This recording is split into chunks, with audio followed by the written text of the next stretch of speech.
Oh, eto. 4 chords lang. G, D, E minor, C. Actually, ang original nito is reggae. Pero padadaliin natin for practice purposes sa mga bago pa lang natutong mag-gitara. So we have G. Dalawang strums muna. Sometimes I lay under the moon. I thank God I'm breathing. One day, na? So we have, balik tayo. G. Then I pray. Dan, da, da, da, dan. Da, da, da, da, da, da, da. Yan, dahan-dahan lang. Para ma-practice talaga yung kamay mo sa switching from one chord to another.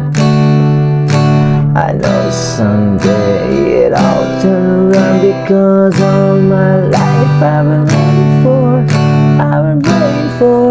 for the people to say that we don't wanna fight no more. Tell me no more wars and the children will play one day.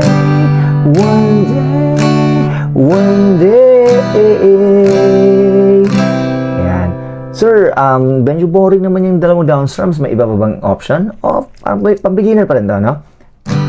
Sometimes I lay under the moon. Down, up, down, up, down, up, down, up, down, up, down. Yan, yung timing lang. Then I pray,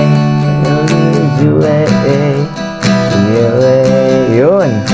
Kaya mo ba yun? Down, up, down, up, down, up, down, up, down, up. Ganun lang, no? Paulit-ulit. Mag-count ka pa rin ng 1 and 2. Yeah.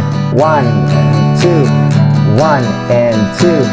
1 and 2. Pero of course, kung level up na talaga, bar chord talaga yan, no? The G, D, then E minor, then C. Okay? Sometimes I lay under the moon.